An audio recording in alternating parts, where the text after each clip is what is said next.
bago pa buksan ang mga regalo. Bago pa magmano, kina lola at lolo. Atin munang alalahanin, importansya ng Pasko.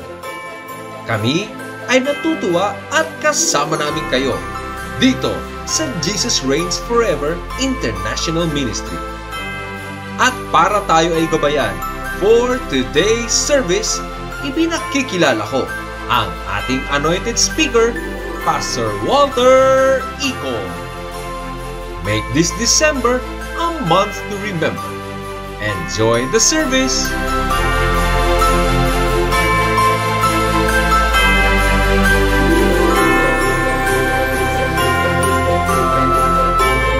Praise the Lord. Kamayan mo naman yan, yung katabi mo kapag nakita mo. Ayan. Parang walang kumakamay. Kamayan nyo. Nasaan yung 50? Pwede ba natin makita ang mga kamay ng mga first timer? Welcome, welcome po sa ating church. Welcome po, sir. Ayan. Mayor, Congressman, ay, Chairman. Ayan, ayan, ayan. Kagawad. Pababa ng pababa. Okay.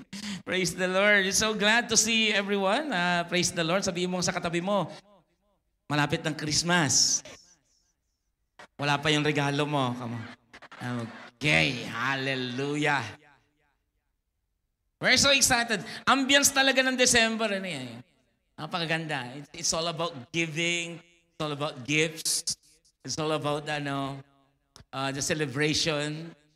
But of course, we don't forget that the reason for this season is not Santa Claus. It's not those gifts or even Christmas tree. No, no. It's all about Jesus. Sabi mo nga, the reason for this season is Jesus. Ayun po ba? Palapakan nga natin ang ating Diyos, okay? So, let's start. Naniniwala ako. Quick announcement. Wala po tayo dito next week. So, pag nandito ka next week, kasalanan mo na, dude. Okay, may announcement. Pakita mo nga announcement natin, sister or brother. Ayan, maligayang Pasko ng Pamilyang Pinoy.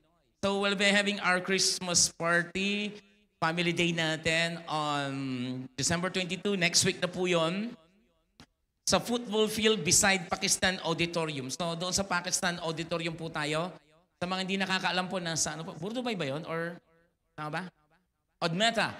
Nasa Odmeta siya. So, mag-start po tayo ng 1:00 ng hapon. Magtatapos po tayo hanggang sa dumating na si Lord. Hindi, 5:00 lang. Sabi mo sa katabi, hanggang 5:00 lang. Okay. Pag dumating si Lord, praise God. Okay. So, hanggang po yan, 5:00, we'll be having a lot of fun there. Meron pa tayong mga bunutan. Meron po tayong may kakain ng buhay na manok po dyan. Talagang tatayo sa apoy ng buong magdamag.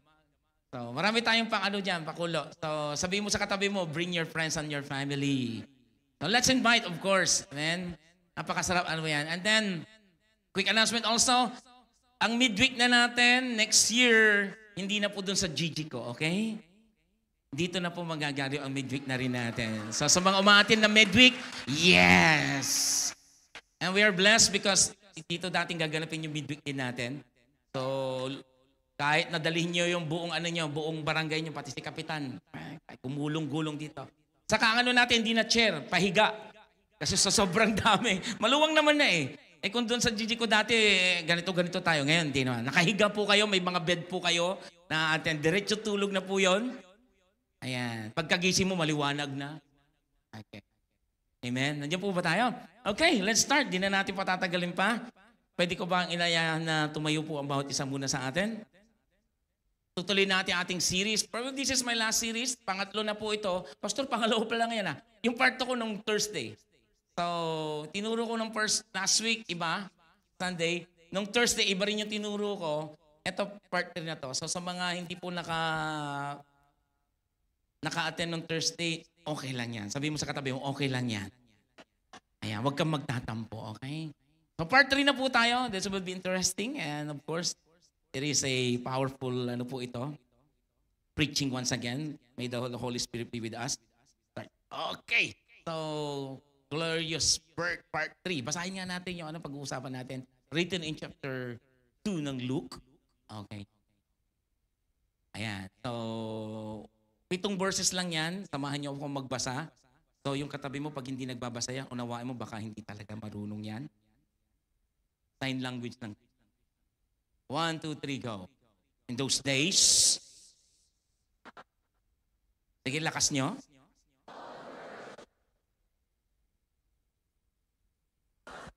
Registration when Quirinius was governor of Syria. And all went to be registered, each to its own town. And Joseph went, come on, open up your mouth and read. To Judea, to the city of David, which is called Bethlehem, because he was in the house and lineage of David, to be registered with Mary, his betrothed, who was with child. And while they were there, the time came for her to give birth. And she gave birth to her firstborn son and wrapped him in a swaddling cloth and laid him in a manger because there was no place for them in the inn. Let's bow down our hands and let's pray. Heavenly Father, we thank you once again for words, your word that read, O God. Enlighten us, bless us, O God, with the manali. And may an anointing, O God, flow to each and every one of us as we study your word. Guide your servant, O God, as I preach your word. And Lord, speak to them personally, speak to us congregationally, O God.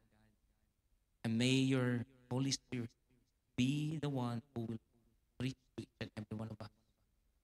Any barriers, hindrances, O God, in their hearts right now, we rebuke it in the name of Jesus. And Lord, as you cover this place with your anointing, your peace, cover it with your blood, no works of the enemy will come to prosper, even succeed to us this evening, O God. And Lord, we will enjoy this service, we know, because you are with us. Thank you. Remind us, O God, the beauty of these passages, O God, and help us to understand more of knowing, O God. Thank you, Jesus. Thank you, Holy Spirit. Open our hearts. Bless us, O God, power and strength and anointing, O God. Please, as we pray, Father. Amen. You may be seated. Ayan, praise God. So, we started our series, The Glorious Birth, Kapanganakan ni Jesus Christ. Okay, every December, we always preach about the birth of Jesus Christ. Naalala nyo pag Christmas, ang nakaka-excite sa atin pag bata ka, yung kapag may regalo. Pag estudyante ka, naalala mo yung yung regalo nung grade 1 ka, yung nagregalo ka ng pretzel. Tapos ang natanggap mo, good morning towel. Galit na galit yung nanay mo. Kuripot yung nagbigay nito. Tapos binalot lang sa Ang ganda-ganda ng toy na niregalo mo, tapos ang binalik sa'yo. Diba? Sabon, safeguard. Naalala natin yan. Napaniwala tayo pag Christmas yan, pinapaniwala tayo na pag Christmas yan na, may Santa Claus talaga. Which is talaga naman, di ba? Na si Santa Claus, siya yung bida sa Christmas. One time yung isang daddy nagkwento, sabi niya, totoo na, mayroong Santa Claus talaga. Tinan mo, niregaluhan ka, sabi niya. So namaniwala naman yung bata na may Santa Claus. Yung regalo ng Santa Claus, so sira yung gulo nung toy niya. Sabi niya, ano ba itong niregalo ni Santa Claus? Sira, sabi ng bata. Sabi niya. Sabi ng tatay, hindi, ibabalik ko kay Santa Claus yan. Ayusin niya. Punta sila sa palengke. Nakita niya yung nagtitinda, hindi Santa Claus, malaki lang daw dyan. Sabi niya, hindi naman Santa Claus. Kaya simula nung yung bata, hindi na naniniwala sa Santa Claus. So, marami tayong maalala when it comes to Christmas. But praise God kasi tayo ngayon noong tayo nagkakaroon na ng kaisipan, karunungan, comprehension, naunawaan natin ang Christmas pala. It's not all about those activity that we are doing during Christmas. May exchange gift, may nauuna palagi ang Christmas tree. September pa lang, lumalabas na kasi si Winnie. Whenever I see boys and girls, grabe, platinum na talaga yun. So, madami na i-input sa atin, but we forget the reason for this Christmas. It's all about the birth of our Lord Jesus Christ. Right? And it's good to remind us that December pag tayo nagtuturo ng ganito, hindi tayo nauubusan ng revelation ng ibinibigay ng Diyos patungkol sa kanyang kapanganakan. Because there are a lot of passages in the gospel na makikita mo naka-point out sa kapanganakan ni Jesus Christ.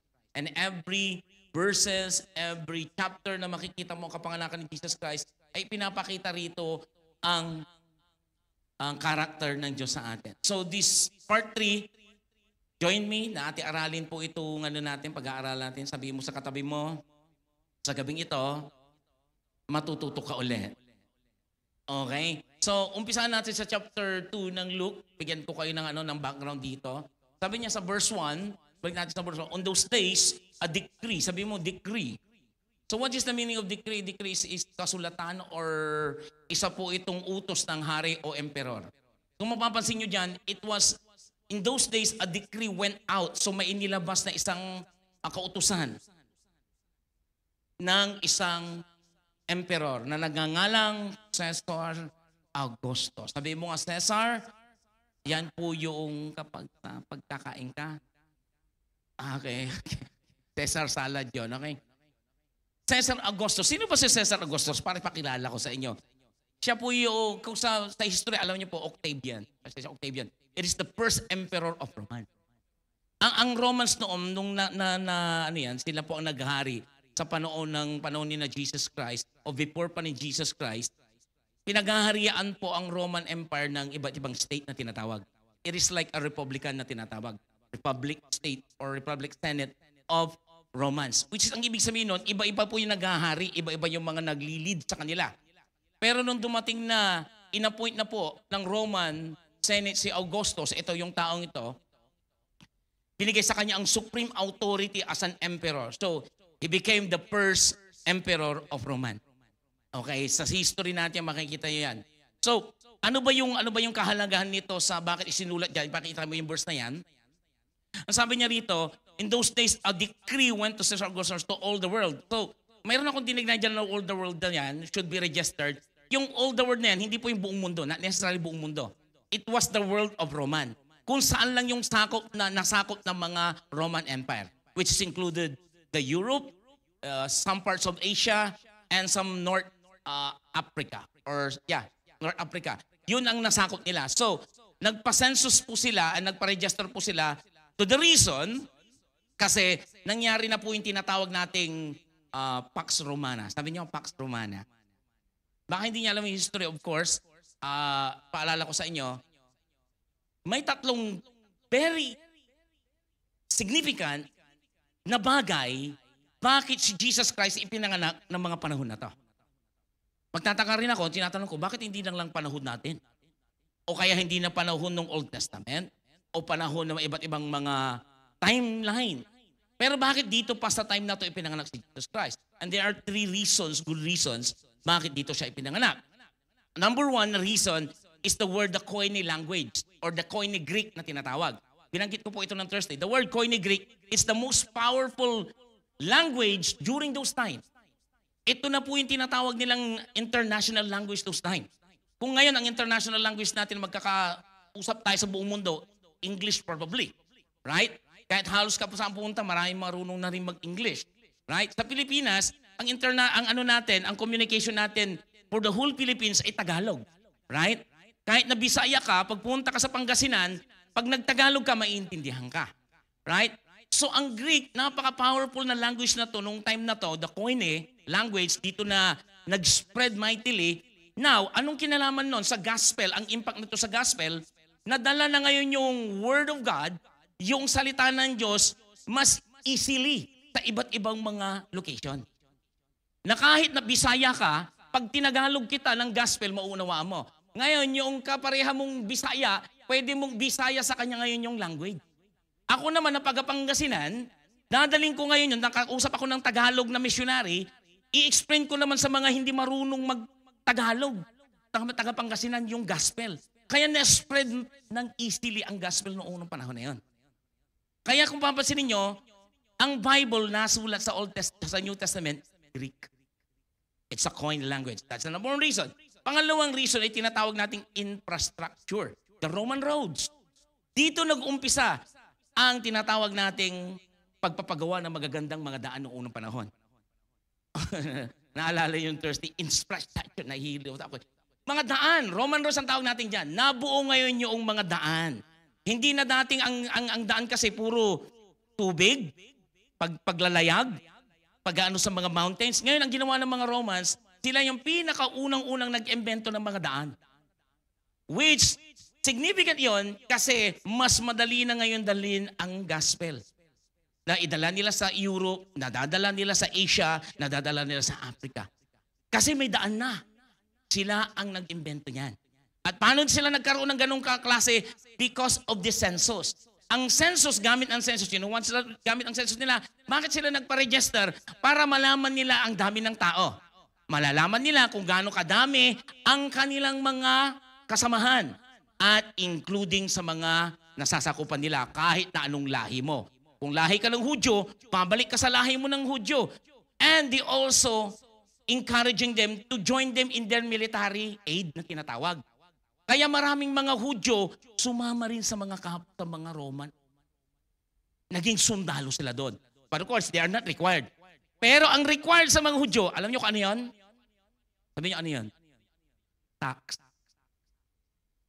Which they use it to build roads. Nagkakaunawaan. Bibigyan ko lang kayo ng mga highlights dito kasi itong dalawang verse pa lang ito, that all the word to be registered, and verse 2, sabi niya rito, this was the first registration when Quirinius was the governor of Syria. Yung dalawang niya, may connection si Quirinius at saka si Augustus. Siyempre, babasahin mo sino yan, gobernador ng anong kinalaman yan. Si Quirinius siya naman po yung inutusan ni emperor na gumawa nitong decree. Siya yung mag-execute. Hello? At yung pinaka-last na, di ba, una yung Koine language, the Greek word, kaya na-spread ang gospel na mabilis. Pangalawa, the infrastructure, the Roman roads. Yung pangalawang reason ay tinatawag nating Pax Romana. Yung Pax Romana, it's the Roman peace. Nagkaroon ng peace ng 200 years na wala pong mga war. Ginanap po yan ng Roman.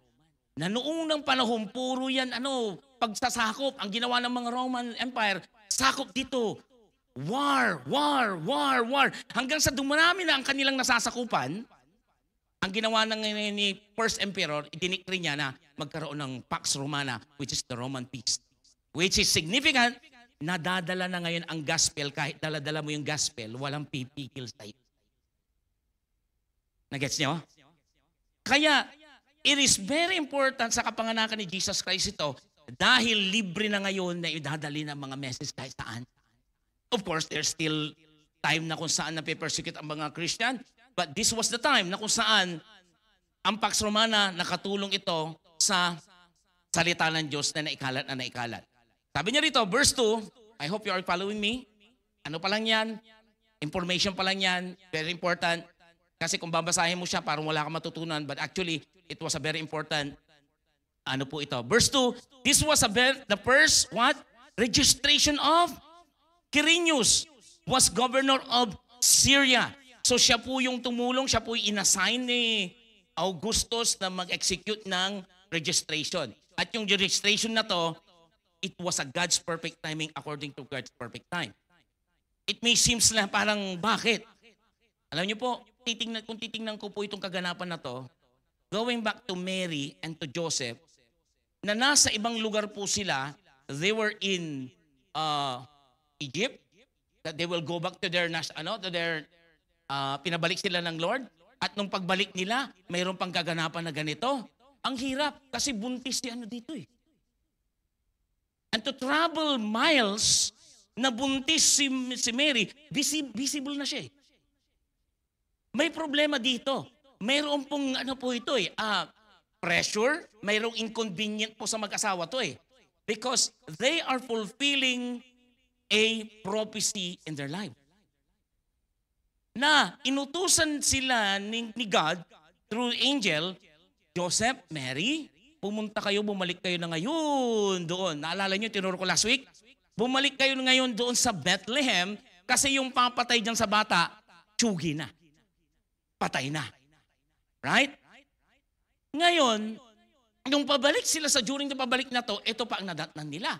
Hirap na hirap po ito kasi yung trouble po sa kinalalagyan nila as per sa mga scholars ay hindi lang days. Weeks probably, yung lakad nila. At yung maglakad po si Mary, napakahirap nito. And bakit sila pupunta doon? Because they are fulfilling one of the prophecy na kung saan babalik na si Mary at si Joseph doon sa Bethlehem at ipapanganak si Jesus Christ. Hindi pwedeng maabutan sa Egypt si Jesus. He must not born, the Savior must born in Bethlehem. Kailangan nilang bumalik doon. And they were being called to go back because of the census. Because they were in the lineage of Bethlehem, tahanan po ito, lugar po ito ni David.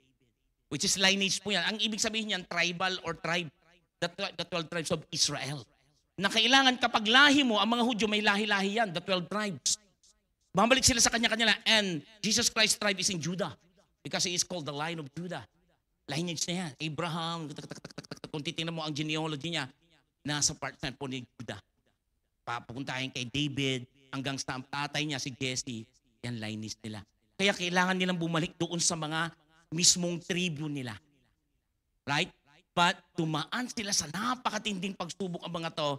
And only to find out, pagdating sa verse 3, tinayin niyo po, grabe to eh.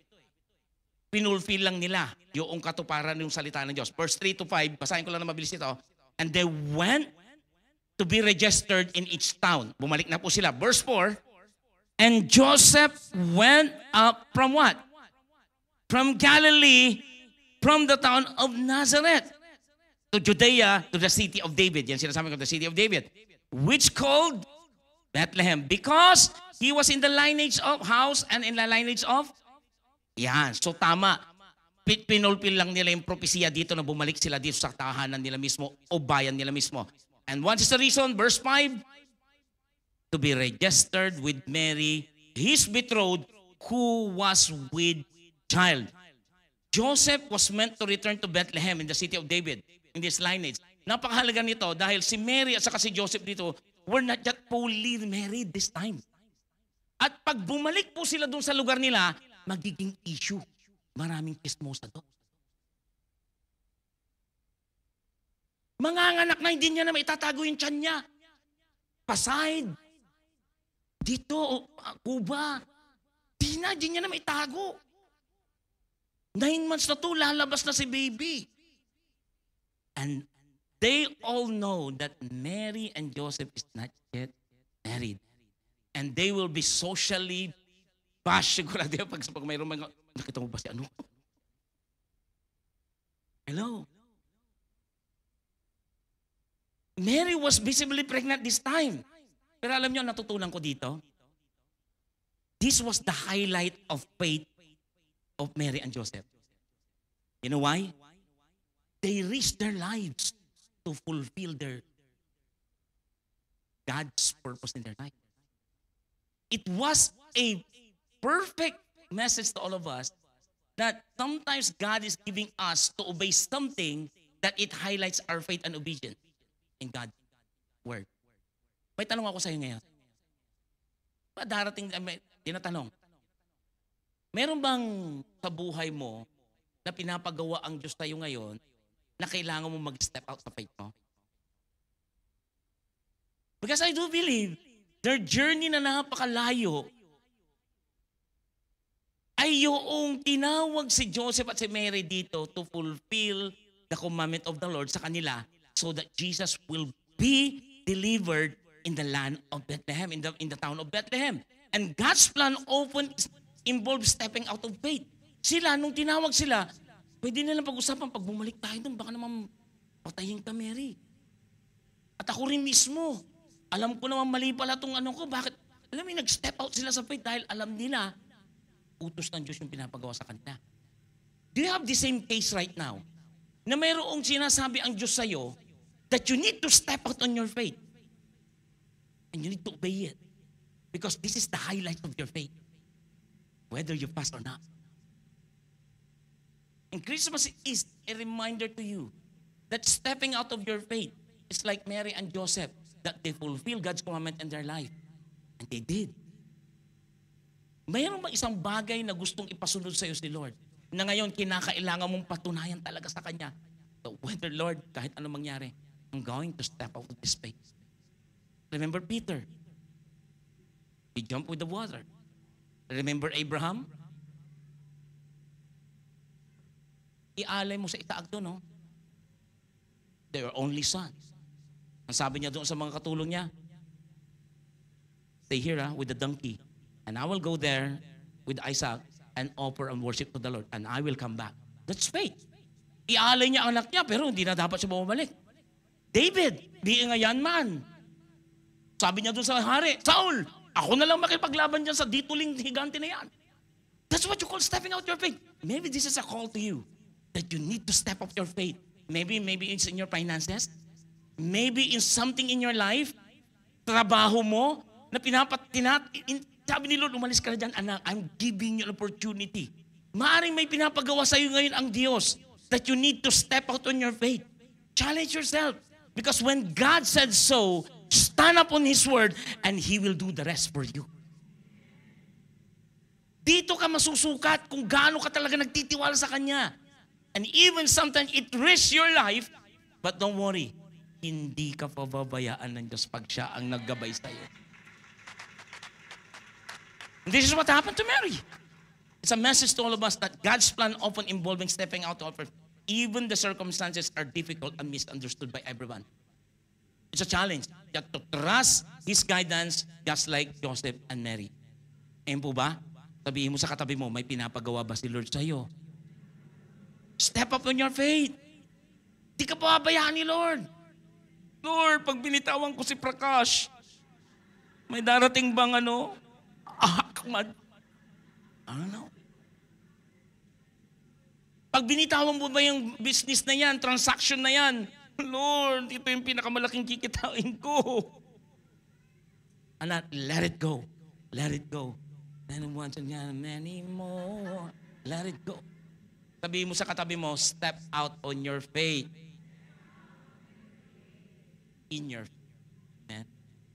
Verse 6 says, while they were there, ayan na, that time came for Mary to what? Wow, the fulfillment of this timing is so precise. Jesus' birth was not coincident. Na yung ipapanganak na siya sa panahon na to, sa bayan pa mismo ng Bethlehem. In fact, it was crowded during this time, Kasi pagbalik nila doon, it was influx or arrival ng mga taong nagre-register doon sa kanila Sa census na yan.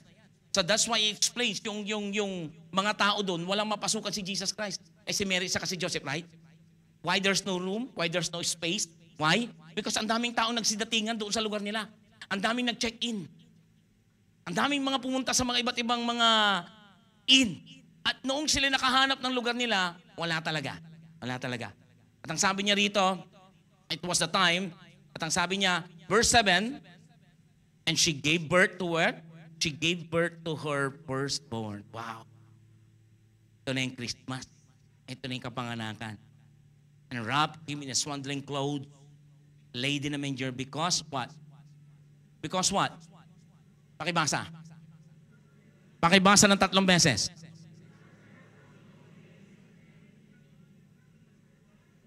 Yung highlight lang, yung highlight lang. And lastly, one rendition here, I think the other rendition is, because there was no room. My question is, why don't people make space for you? Have you asked? You are here already. You have of course. Nandyan na si Lord sa sa heart mo. Sabi mo sa katabi mo, si Jesus ba nasa heart mo na? Is He residing in your heart right now? Or just nagre-renta lang siya? O baka bed space lang siya, my friend? Kao naman. Na kapag hindi siya nagbayad ng mga hinihiling mo, kick out ka, my friend. Why don't people make a space for Jesus? There are a lot of reasons. Maybe they are busy. Tignan mo yung katabi mo, busy ka ba?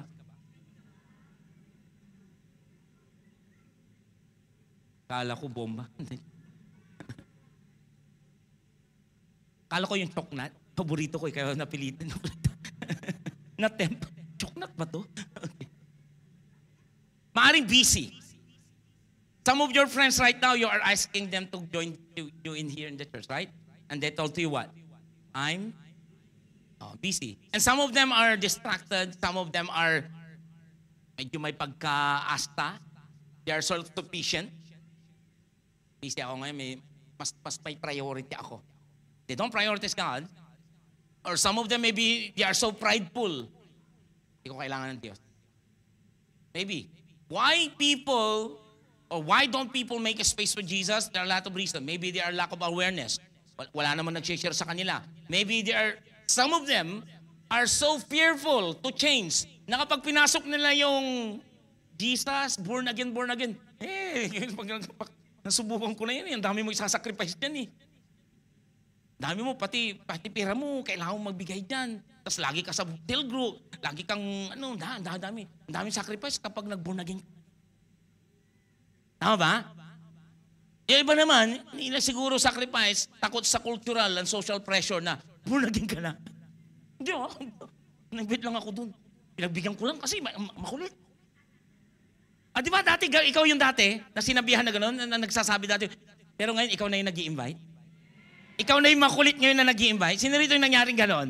Yung dati, ikaw yung ayaw na ayaw mo yun, nagsisinungaling ka pa na umaating ka sa mga born again, pero ngayon ikaw nangunguna na, ha?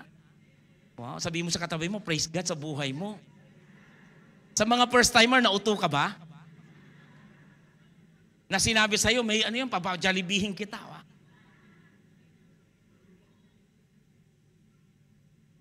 Why? There are a lot of reasons, right? Maybe cultural or social pressure, lalo na yung mga kabataan, ayaw nila yan. Number one reason is what we call, there are a lot of reasons, but number one reason is self-focused. Sabi yung self-focused. They are so inattentive. Would you imagine, yung lang ng mga panahon ni na Herod, nung last week, dumating yung mga Magi's, the wise men, and then tinanong nila, alam nyo ba na yung mga Magi, konting nakalimutan ko i-detail yon, hindi sila pwedeng pumasok sa kaharian nun unless they are special. Sa kaharian ni Herod. Tinanong pa nga sila eh. So nung tinanong nila, saan dito yung haring ipapanganak? Diba napapasok sila? And then, nalaman niya na mayroong ipapanganak na hari, si Jesus Christ, at ang sabi ni Herod, okay, kakausapin ko yung mga magistrate ko at mga Pinoy henyo ko na magagaling. Kinausap niya, saan ba ipapanganak yung hari na yan? Sinasabi ng mga mga wise people or wise men na to. Sa Bethlehem. Yung mga magistrate, yung mga advisor ni Herod, the Great, mismo sila alam nila eh. Pero bakit sila hindi nila alintana na dumating na yung inaabangan nila time ago? It's just a thrown away. Malapit lang sila, it's just miles. Alam nila dapat na yun na dumating na si Jesus. Sila nakakaalam, sinabihan pa nga si Herod eh, ganito ang lugar, ganito lugar. Talaga? Tapos kinumpor ni Herod yun sa mga wise men, sabi niya, oo, dito. Yung mga wise men, they traveled miles, they traveled months. Alam na nila na may ipapanganak na hari, si Jesus Christ. Hello? What is the point here? They are so self-focused na dumating na yung si Jesus, hindi man nila alam. And many of us nowadays, many people nowadays, they are so inattentive. What is inattentive? Attention is directed primarily inward. Laging nakatingin lang sa sarili kasi. And people who are always inattentive, they don't pay attention, they are unmindful and careless na nagpapakilala na pala ang Diyos sa kanila. Like for example, bigyan ko kayo ng napak-example. May cell group kayo sa bahay ninyo, dumating na pala si Lord pero hindi mo pa rin siya kilala. Some of you here, God invited you long before. Naalintana mo lang na nagpapakilala na pala si Lord sa'yo, kasi ngayon, kilala mo na siya. Pero nung una, ang dami nag-i-invite sa'yo, wala kang pakialam. Busy ako. Hindi ko pa priority yan. Bata pa ako. Hindi ko ayaw ko yan. Religion yan.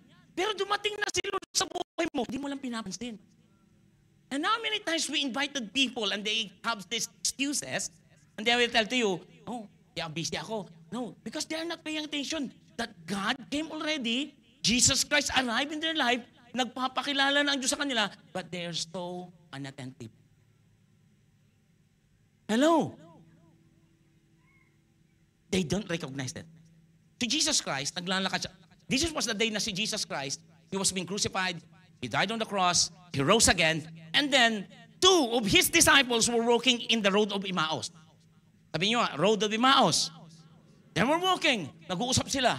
Grabe naman, akala ko ba si Jesus Christ ang tagapagligtas natin? Oo nga, ganito ganyan, ganito ganyan. So they were nagchichikahan sila. And then suddenly, may sumabay sa kanila.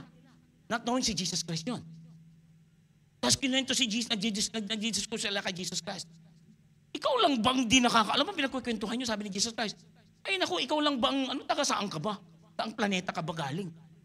Hindi mo ba alam ang nangyari? Yung Savior namin, yung tagapagligtas namin na sinasabi niya, ayun, namatay na. Hindi pala totoo ang sinasabi niya. Hindi niyo ba alam? Sabi sa kanya. Tapos kinento ang Gospels at kinento ang Bible sa kanila. Nakangangayong dalawa. Basahin na lang. It is in Luke chapter 24. And then, maggagabi na, eto nangyari. Sabi niya, kaibigan, they still don't recognize Jesus Christ this time. Look at the verse of 24:16. Ang sabi niya sa 24:16, wag yung mukha na yan kasi nakaka-distract eh. Ayan, basahin nyo. They saw Jesus, but somehow they did not recognize Him because they are not paying attention. They were so focused on what happened, but in front of them is the reality. Nabuhay na talaga si Jesus Christ. Nangako siya na pag namatay siya, mabubuhay siya, hindi naman nangyari, pero nasa harapan na niyang buhay na buhay. They did not recognize because they were inattentive. They don't focus. And ito nangyari. Sabi niya, kaibigan, maggagabi na. Baka ano ka naman, kumain ka na lang sa amin. Sabi naman ni Jesus, sige, kain tayo. So, kumain sila ng parata. Kamusa, kung ano-ano yung mga nandoon. May pinakbet. Wala pinakbet doon. Verse 30, tingnan niyo, basahin sa verse 30. When Jesus was in the table, ano nangyari? He took the bread, blessed it and broke it and gave to them. And then suddenly what happened? 31. Their eyes were open. And they recognized Jesus. And then magic. Parang bulak. Something has opened in their eyes. Nung una, hindi nila ma-recognize eh. Why? They are so focused on what happened in their life. And they forget to focus on the promise of God. And this is what happened to all of us. That when we lose sight on the promises of God in our lives, doon natin hindi nare-recognize si Jesus Christ sa buhay natin. If you really believe in the word of Lord Jesus Christ, kahit hindi mo pa siya nakikita, anong sabi ni Jesus Christ sa mga disciple niya?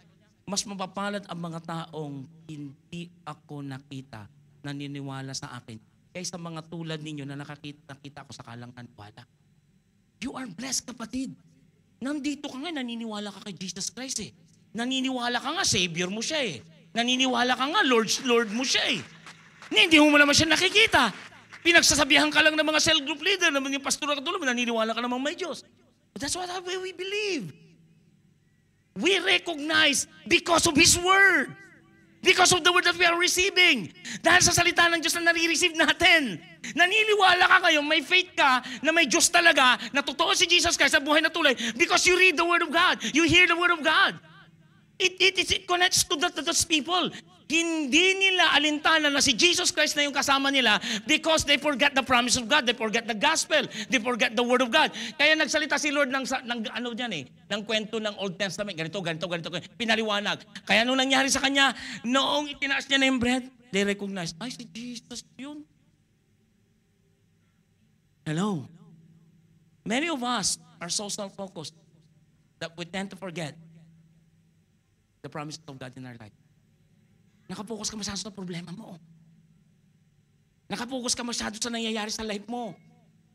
Nakapokus ka ngayon sa amount ng bank account mo. Nakapokus ka ngayon sa medical report mo. Nakapokus ka ngayon sa nakakita.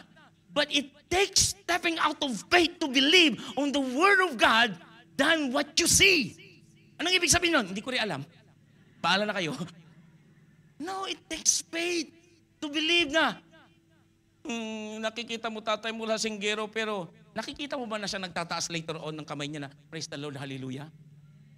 It takes to believe na nakikita mo yung anak mo na nakahandusay, may sakit siya, at nakikita mo on the other hand, naglalaro na, malaki na, meron ng, it takes faith. Nakita mo yung asawa mo na may tuktok. It takes to believe na mamaya ganito na siya. Baliktad na. It takes faith to believe na yung kuya ko dati na nasa kulungan, makikita ko nakaupo dito. But it happened. Because of what? Because of the promise of God in your life. If you are so self-focused on your circumstances, on what is happening in you, you will tend to forget the promise of God in your life. Shift it. Shift mo. Nakikita mo ngayon yung denial. Tignan mo siya, mapapalitan. Approve, approve, approve. It's not. Ano ba tawag dito yung parang nagiging manhid ka lang? No. It takes faith to believe that the word that has been promised will accomplish in its according its time. Nangako si Jesus Christ long time ago. Genesis pa lang, nung nagkasala si Adan sa Eva, darasing si Jesus Christ. You know how many years from Genesis to Jesus Christ? Namatay na lahat yung mga naniwala. But yet, the Word of God still fulfills its own word. Kaya kapatid, sabi mo sa katabi mo, tayuan mo lang ng tayuan ang salita ng Diyos. Palapakan nga natin ang salita ng Diyos. Don't focus, don't focus. Takes faith to recognize this one. Ganun na ganun yung mag-asawa. Kung mahal, kung pupunta tayo doon sa Bethlehem, alam mo namang ano doon eh. Ano na lang kaya, magtago na lang tayo. Do you think they could hide? Knowing na yung mga bahay hindi dikit-dikit, hindi flat, na pwede ka magtago doon sa 4th floor, sa 6th floor, lumipat ka sa Sardia, lumipat ka sa... No, there's no even basement. Kaya ang pagtataguan mo lang yung mga bahay-bahay, ay hindi, bawal kayo dito. They cannot hide. Instead, they face the problem, they face the challenge with courageous and with the Word of God in their heart. I know that some of you here believing na ang salita ng Diyos sa buhay mo, gusto mong mapulpil sa heart mo, but then may naglalaban, natatakot ka, may fear ka, meron ka iniisip na baka may mangyari, but stand ground on the Word of God. Kasi pag siyang nangako, kailaman hindi niya ipapako ang kanyang salita. Tayuan mo lang, just like Mary, kahit na may problema, don't deny it. Face it with courage, face it with faith. Nandiyan po ba tayo? Sabi mo nga, self-focus. So yung mga taong yon. Sorry, Mary, Joseph, there's no space. And people will always tell to Jesus, bro, Lord, sorry madami na nakalagay tawagan kita pag may vacant. Busy ako ngayon sa trabaho ko, medyo success ako ngayon, ayaw mo, pag medyo alang-alang na yung parang naghihingalo na ako, tawag ako sa'yo. Okay? Call you. What is this? Amen? Talungin mo nga yung katabi mo, si Jesus ba naninirahan dyan sa puso mo? O bed space lang? Let's make room for Jesus. Amen po ba? Palapakan nga natin si Lord. Number 2 is what we call self-absorbed. It's also super busy overload ang ibig sabihin niyan. It is someone that they are overly focused. Kanina, doon sa loob siya nakapokus. Yung fear niya, nakapokus siya masyado doon sa doubt niya, nakapokus siya doon sa loob niya.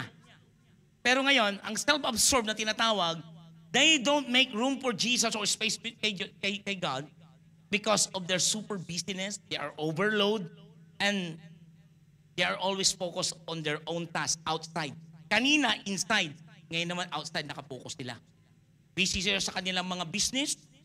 Busy sila sa kanilang mga career. Sa kanilang mga hobby. Minsan pa nga, talo si Jesus sa labada eh. Wala siya rito kasi naglalaba siya. You were so focused kasi wala ka na isusuot sa Lunes. Ang sasabihin mo, Lord, sorry talo ka ng labada ko ngayon ng Ariel. Ano na, maybe, tinalo si Jesus ng birthday party. Christmas party, inuna mo pang nagdi-design doon, pero wala ka rito. Lako, tinato, bro, punta ka na rito. Ikaw ang topic. No, joke lang. Pupunta pa naman ako doon, ano. These are people, they crowded their lives with so many things. That is also, I'm telling to you that our hearts have many rooms and compartments. Ang daming nakalagay dyan. Yung career mo, yung relationship, business, habis nandyan lahat. And if we are not careful enough to manage our heart's room, we can be easily crowded. Ang daming nakalagay eh.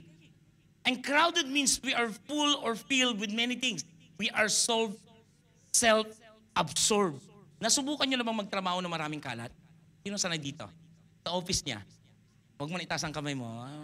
Pero may mga iba magagaling, kahit nakalat ang table nila, ayaw nilang palinis kasi mas naalala ko kung saan ko inilagay. Pero sa totoo lang, ano lang yun, scam lang yun. Bogus lang yun, ayaw lang talaga maglinis. Pati kwarto nila, hindi sanay kasi ako ganyan. Yung mga tupihin, hindi sanay kami ganyan, walang nakatupi-tupi. Kasi hindi na kami nagpla-plancha. Pero talaga, reason is tamad ka lang talaga.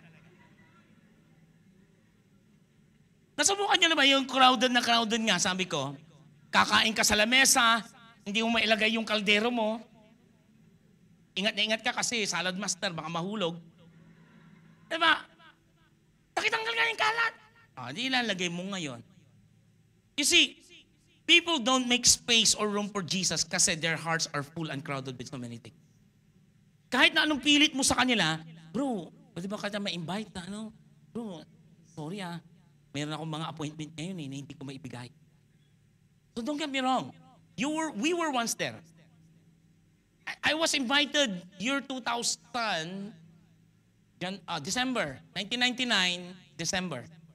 And I give all the reason na ayaw kong umatin dyan dahil alam kong alive-alive yun.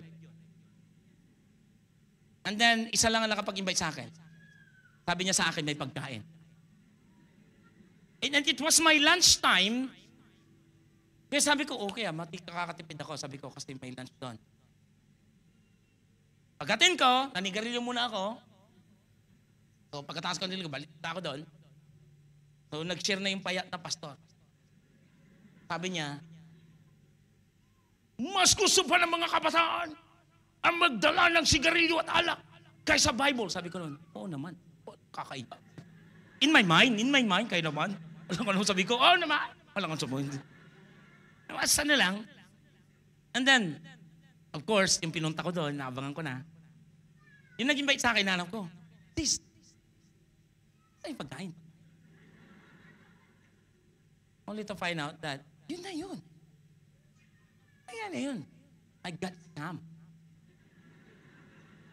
That the Word of God is like a food. Did you not know that the Word of God, Matthew 4:4 pala yung sinasabi niya? Hindi, talaga, nainis din ako. Siyempre, gutom ka eh. Sister yun eh. Tatawagin ko sana mga frat ko eh. Dahil lang sa food. You know what?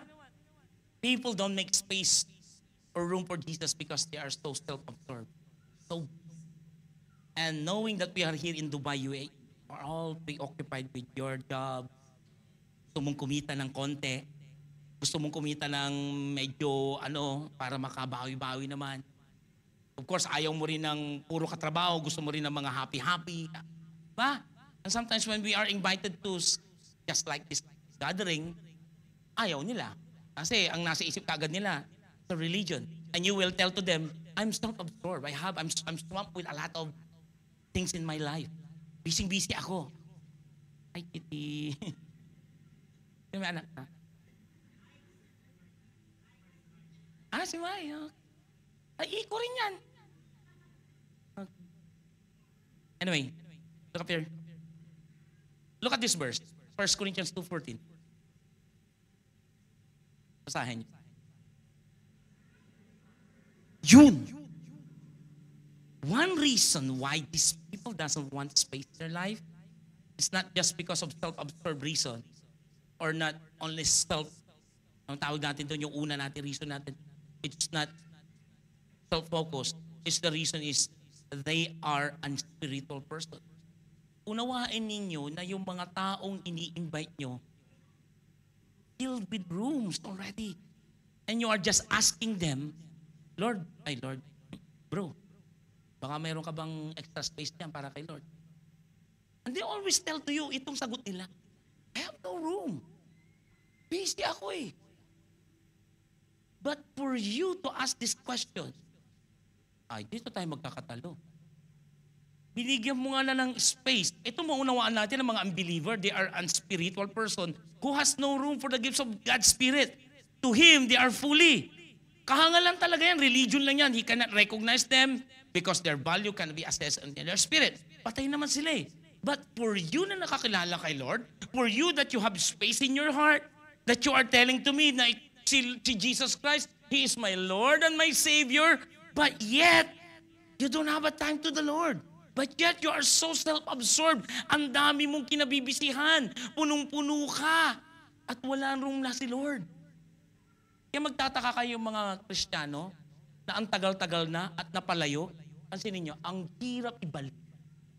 What's the reason? They are so swamped with their things. Busy sila. At hindi na nila kayang i-kick out yung isang room doon para ibalik si Jesus Christ doon. Kasi kumikita yung apartment. May nakukuha siya doon. Your career, you will sacrifice for Jesus? Come on. Your business, sacrifice mo si Jesus Christ? Come on, pera yun eh. Your relationship na medyo nagkaka-idehan na kayong dalawa, isasacrifice mo si Lord doon? Come on. Sayang.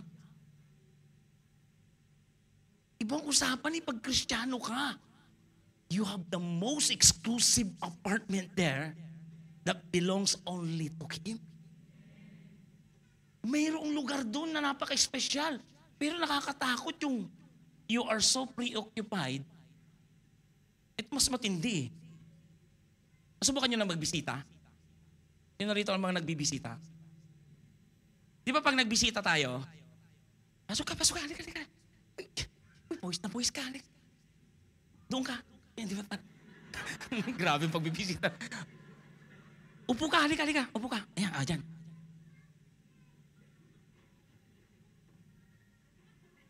Okay ka lang yan? Nasubukan yung magbisita, hindi nyo binisita. Anong pakiramdam ng binisita ka? Bro, punta ka rito. Pumasyal ka doon. Oh, kumusta bro? Upo ka dyan. Tapos nakaupo ka doon. Tama lang, wow, Diyos. Nag-aantay ka man lang ng, kumusta ka? Wala. Pag pinapasok ka, tuloy. Ay, upo ka dyan. Tapos iniwan ka niya. Tapos, siyempre, hindi ka na makatiis. 3 oras ka na eh. Nasaan ba yun? Tagalakad-lakad ka na. Tapos nakita mo, nandun na nakahilata lang, tapos nanonood ng TV doon sa kwarto niya. Bro, binisita mo pa ako. You will never ask someone to visit you and then leave them unattended. Tama hindi? But this goes what happened to Jesus in us. We invited Him in our heart, but we leave Him unattended because of what? There are a lot of functioning happening in your rooms. Nandun ka sa kitchen. Nandun ka sa sala. Nandun ka sa ano. Tapos si Lord nandun. Ano ba yun? This is what happened to Martha and Mary. Isn't it? Jesus!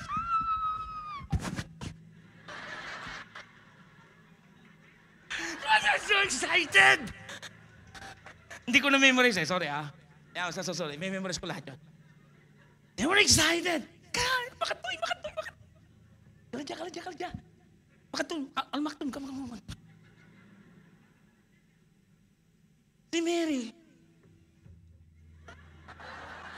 Umupo kagad kay Jesus eh.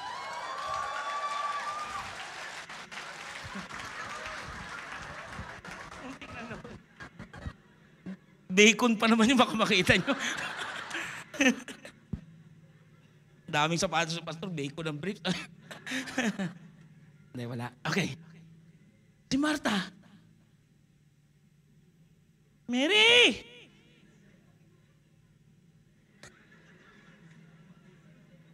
Nilagang itlog lang naman yun. Kala mo pirito eh. Busy. Mary! Right? Nagigets nyo? Luke 10. Hinihingal ako ah. Basa. Kayo naman.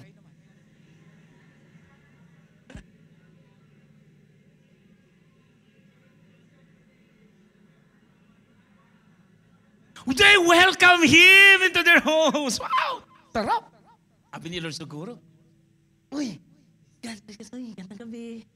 Ay, humble yan si Lord eh. Alam ka naman, wala pang merienda? Alam ka naman, parang ikaw lang yan. Hindi mo ba, ano ba yan, ang baho ng bahay niyo. Grabe ka. May ulam. Ang kapal ng mukha mo nung binisita ka na nga. Diba? Pag pumapasok kayo sa mga cell group niyo, huwag kayo mapuna-puna. Ilan kayo nakatira rito? Ang dami niyo, no? Kakayaw, pambira ka.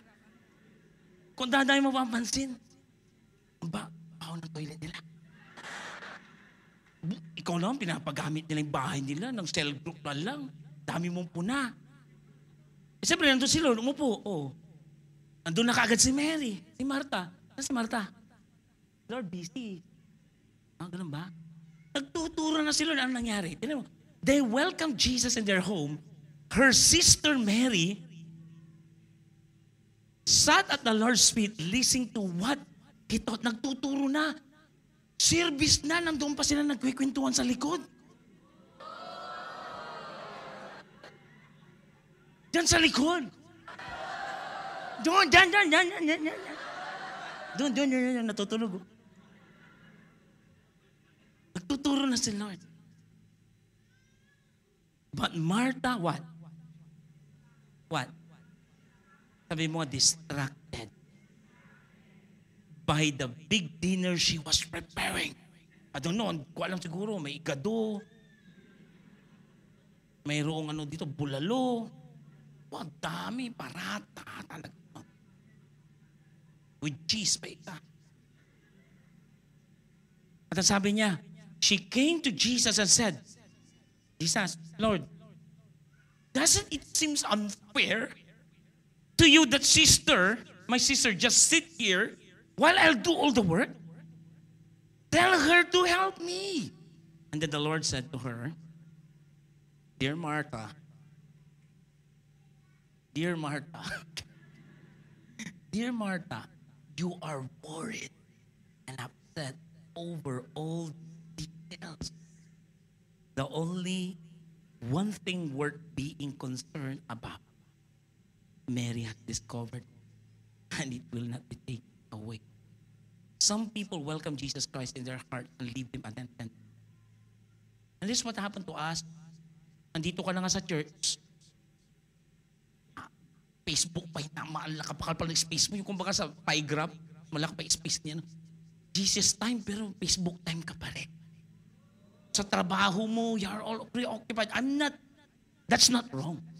But i-balance ninyo kung panahon talaga ni Lord, oras ni Lord, bigyan mo yung the best naman sa Kanya. You're here inside the church already. Listen, enjoy. Itulog mo. Gisingin ka na yung pagkatapos.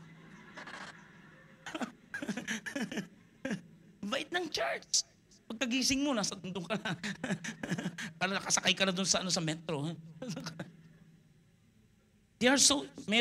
Martha was so distracted with so many things that crowded her heart and forget the most important. Deuteronomy 8:14 says, make sure that you don't become so full of yourself and your things that you forget God, your God. It's a reminder to all of us that in times of plenty, baka naman pinagpapala ka na ngayon, We often take the credit of our prosperity and we become so proud that our own hard work and our cleverness have made us rich, and we forget to acknowledge God that He's the one who made us, who provide for us, who made us who we are right now. Why? Because of your heart is so full na ikaw na, you are self-absorbed. You become so busy in collecting, managing wealth, and you push God right away from your heart kasi hindi mo na siya kailangan dahil kompleto na lahat doong pinupunuan. Many of us ay nangyayari ito. When you pray, you are asking to the Lord, Lord, i-fill mo nga tong void ng prayer ko kasi kailangan ko to. The Lord will fill.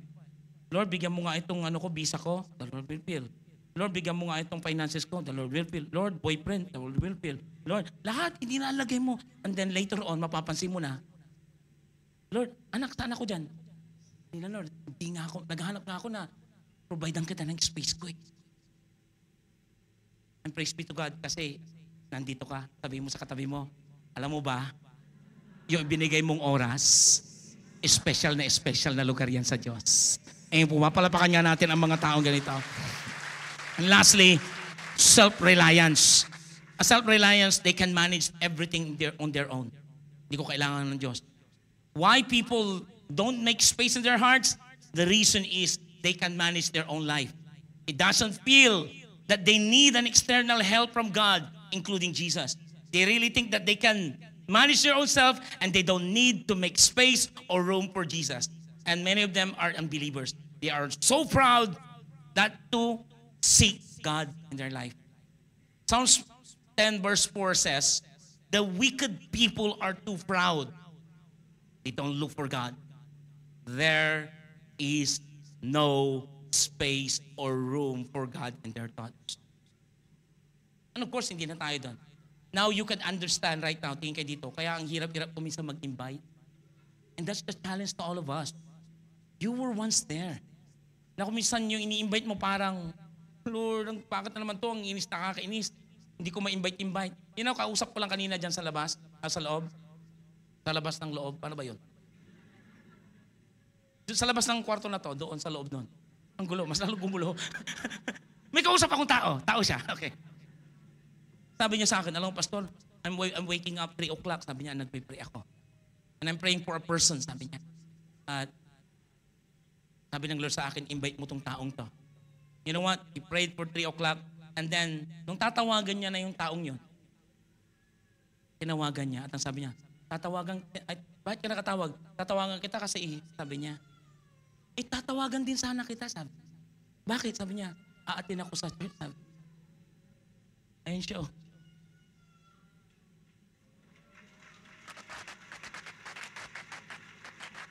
And sometimes it's hard to invite other people to Jesus because they're struggle with that faith. Understand that we were once there.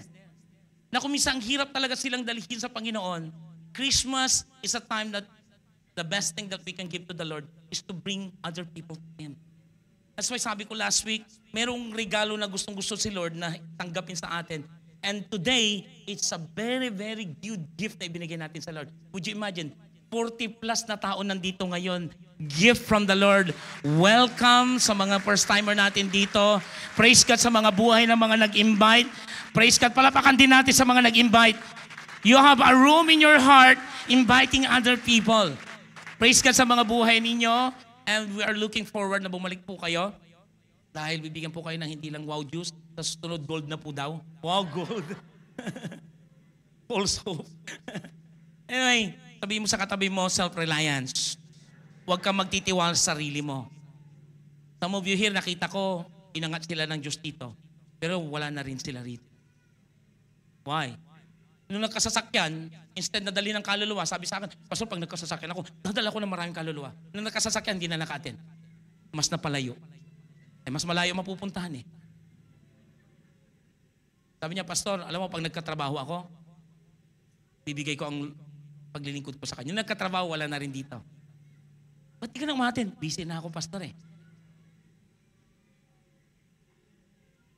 Yung inilalagay mo doon sa mga space, ang compartment ng heart mo, yun din minsan na magtutulak sa'yo na wala ng lugar si Lord. So be very careful of what you are asking to the Lord. If you are asking to the Lord something that it will make you stray away, wag na lang. Kaya pag nanalangin ka, Lord, kung itong panalangin ko, O Diyos, maglalayo rin sa akin ito, Lord, wag mo na lang ibigay. Amen. God knows what's the best for your life. Ibibigay niya lagi ang mga panalangin sa'yo, kasagutan kapag ikalalapit mo sa Kanya. Hindi magbibigay ang Diyos ng kasagutan para ilayo ka niya sa Kanya. Nandiyan po ba tayo? Why should I make special space for God? Bakit ko gustong bigyan? Because making special room for Jesus is, number one, without God, man cannot live alone. We cannot. 1 John 1:3 or John chapter 1 verse 3 says, through Jesus, all things were made. Without Jesus, nothing was made that has been made. Even in Acts 17:28 says, for in Jesus, yung him dyan lagi si Jesus yan, for in Him we live and move and have our being. Our very existence right now and ability only functioning because of God who give us this. Without Him, no one would cease to exist. And that's the reality. That why we need to space the Lord? Not because of religion. God wants you to become, Jesus wants to become a Savior at the same time, Lord. Alam nyo kung ginawa nyo lang si Lord sa puso nyo na Savior at hindi Lord, hindi kumpleto. Why? Because Jesus wants to become Savior and Lord. If He is not Lord in your heart, then He is not Lord at all in your life. Sasabihin mo, Savior kita Lord, pero hindi siya Lord. Hindi siya maghahari sa buhay mo. That would be impossible. That's why, nung tinanggap natin si Jesus Christ, maraming nagpo-fall sa ganitong mga kaso na maraming mga compartment. You know why? The reason is they don't make Jesus as their Lord. Ako pa, Lord, tatanggapin kitang Savior ko ha, pero sa isang kondisyon, ako ang magmamanage ng puso ko. Okay ba yan? So the problem is, when you make Jesus Christ only your Savior, pagdating ng time na siya'y maglo-Lord na sa buhay mo, ayaw mong pakialaman. Ayaw mong pagalaw. Lord, pwede ka dito sa ibang parte ng ano ko, pero sa akin ito. Huwag mo na to, binigay ko na nga ito sa iyo, Lord eh. Huwag mo lang kukunin itong mga bagay sa akin. That's why, when I say, we should make a special space for God, without God, man cannot live alone. It's a special place in your life that we are saying, hindi natin kayang mabuhay kapag wala ang. And Christmas is a reminder to all of us once again, that without God, without the birth of Christ in us, it's only half of it, of course. Hindi lang po bumaba ang Diyos to have a glorious birth and then tapos na. No, He went through the cross. He finished it and gave His life for all of us. That whoever will believe in Him will not perish, but have an everlasting life. And that's the spirit of Christmas. It's a reminder to all of us that it's not just the birth of Jesus Christ. It is half of it. There's a finishing touch there. It is the cross of our Lord Jesus Christ. Namatay siya sa cross para sa atin. Do you not know that Jesus Christ was born to die for all of us? And that's why the point number 2 is, we are all sinners and we need a Savior. Kailangan talaga natin ng tagapagligtas dahil po tayo ay makasalanan. That's why His glorious birth says in Matthew 1:21, she will give birth to a son, and you are to give Him the name Jesus, because He will save His people from their sins. And lastly, Jesus provides us everything that we need. Bakit kinakailangan ng space mo dyan sa heart mo? Hindi dahil lang sa kailangan mo ng tagapagligtas, kundi kailangan mo rin ng lahat ng bagay na ipinrepare ng Diyos tayo nung bago ka pa isinilang. Hindi ka lang ipinanganak dito sa mundong ito just to live. But God already prepared also something very beautiful. In fact, in John 10:10 says that the thief comes to steal, to kill, and to destroy. But Jesus Christ came come that they may have life and to have it fullest. God has prepared an abundance in your life. And little by little, slowly by slowly, God is fulfilling it. And He has a promise for you to hold it. Last verse says, Philippians 4:19 says, and my God will what? Jesus will meet all your needs according to the riches of God. Ayan po ba? Tayo po'y tumayo. And to end up the series, I do believe it's not about having the gifts, exchange gift. It's all about reminding ourselves that the greatest giver ang ating Diyos, binigay niya ang kanyang bugtong na anak. Siguro, pinaka-the best na gawin natin as congregation, let's give the best worship that we could give this evening. I invite each and every one of you na ating sambahin ng Diyos, ating papurihan siya ng buong puso. You might not give Him financially, you might not give emotionally, you might not give something to the Lord because everything that we have is we owe it unto Him. But one thing that He really loves is to give your heart to Him, you give your life to Him, you put first place Jesus in your heart, make the most special in your heart, na siya lang dapat ang nakakapasok dyan. At alisin ang mga mag-declutter ka ngayon ng mga bagay na ikanalalayo mo sa Lord. So as you close your eyes right now, as we start to worship Him,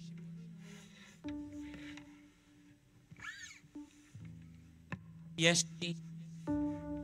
Lord, salamat po at pinaalala mo sa amin na itong Christmas of God ay hindi po patungkol po sa mga regalo, hindi ito patungkol, Panginoon, sa mga Christmas party, hindi ito patungkol, Panginoon, sa mga dekorasyon.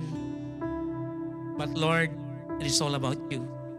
And tonight, we will give the most special place in our heart kahit na itong segundo o minuto na lang na nandito kami sama-sama.